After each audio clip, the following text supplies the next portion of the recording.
My name is Elias Mercer. I used to believe family was the last place betrayal could grow. I was wrong.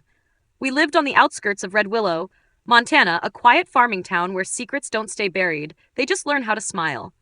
My father was a wheat farmer. Strong hands, quiet pride, the kind of man who believed land was more loyal than people. When he died, he left me something unexpected.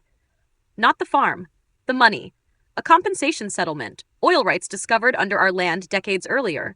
Enough to change lives. Enough to awaken wolves. At first, nothing changed. My mother, Clara, cried the same way. My uncle Nathan still came over every Sunday. My cousin Rowan still laughed too loudly at nothing. But then the questions began. Are you sleeping properly, Elias? You seem distracted lately. You've always been sensitive, haven't you? Concern, perfectly rehearsed. One night, I overheard a conversation I was never meant to hear. Nathan's voice, calm, calculated, open quote, if we can prove he's mentally unstable, the court will assign guardianship. The money gets managed. Close quote. Managed. By them. They didn't confront me. They constructed me. Missed sleep became insomnia. Silence became withdrawal. Anger became episodes. They suggested therapy, then evaluations, then paperwork. I realized something chilling. Open quote. They weren't stealing my money. They were erasing my credibility. Close quote. Here's the twist. I didn't fight back. I leaned into it. I let my hands shake slightly. I spoke slower. I asked questions twice. I let them believe their story was working. Because people reveal everything once they think they've already won.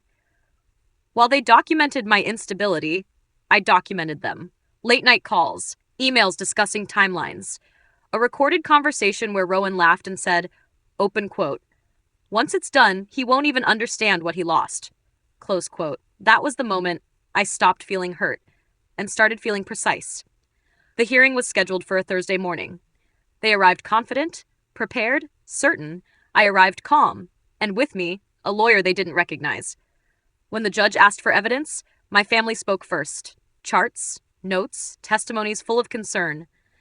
Then my lawyer stood up and played the recordings. Every lie, every plan, every sentence they assumed would never be heard.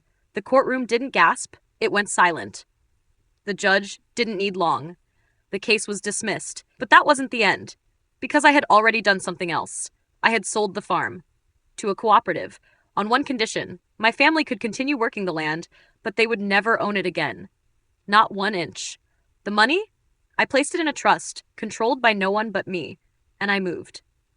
Now I live somewhere quieter, far from Red Willow.